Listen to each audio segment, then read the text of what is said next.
Hello, everyone. Welcome to episode 4 of the Bautis Financial Daily Update. This week I started a series around financial advisors and some of the confusion around that industry. And on the weekends, I want to shift gears and get away from some of the financial talk and talk about some other topics. I'm joined here by my sons. If you hear kids in the background, or it sounds like there's kids in the background, it's because there are. I have twin boys. They turned 3 in June.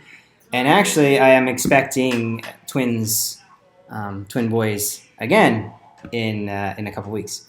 So it's been it's been crazy, as you can imagine. But anyway, more on that later. But today, I wanted to Saturdays. I specifically want to reserve for talking about comeback stories. Ever since I was a kid and I saw Rocky 4, I was just obsessed with that story. I mean, I don't think I've ever turned it off. Whenever I'm channel surfing, I see Rocky 4. I just have to watch it. And I never really thought about what about that story was just so interesting to me that I had to watch it so many times. But, as the years passed and I thought more about it, I started to realize that I love these stories of adversity and just comebacks. I mean, I guess who doesn't, right? And there's just so many of them out there, and I thought Saturdays would be a great day to share some of those, and just come up with one every week. And I also would love to hear if you have any ideas or thoughts or stories that you love, or whether it be somebody who's overcame a massive amounts of adversity to achieve something great, or just came over massive amounts of adversity. Period. Please share them in the comments below. But today, I wanted to start with a gentleman by the name of David Goggins. If you've never heard of him, I highly recommend you looking him up. He's considered by a lot of people to be the hardest man alive. I mean, he was a Navy SEAL, so he went through their hard training called BUDS.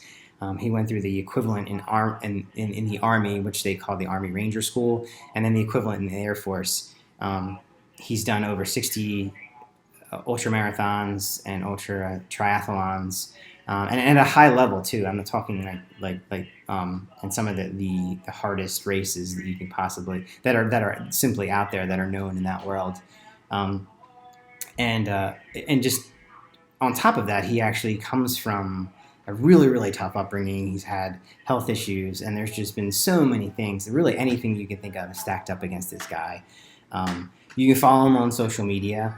He and I don't want to give too much away. I know it sounds like I'm skipping a lot here, but I want to give you the opportunity to listen to his book, or follow him on social media. His most recent book is called Can't Hurt Me. I think it came out about 3 years ago, and it talks about his story and some of the adversities he's overcome. But it also talks about mindset and how he really attributes his success to just strengthening his mindset and using his mind to kind of overcome these things. And I think there's also a story, a book that was put out by Jesse Itzler, who's an entrepreneur who wanted to do this 24-hour race and heard about him and invited him to live with him and train him. And it's super. He trains so hard. You definitely have to follow him. I mean, he is a beast. I mean, even when you see the pictures of him, and he's 44 now, and still doesn't seem like he's missing a beat. So, and I don't want to underscore. I don't want to I really wish I could tell you more, I guess is what I'm saying, because he had a really tough upbringing, and it really does.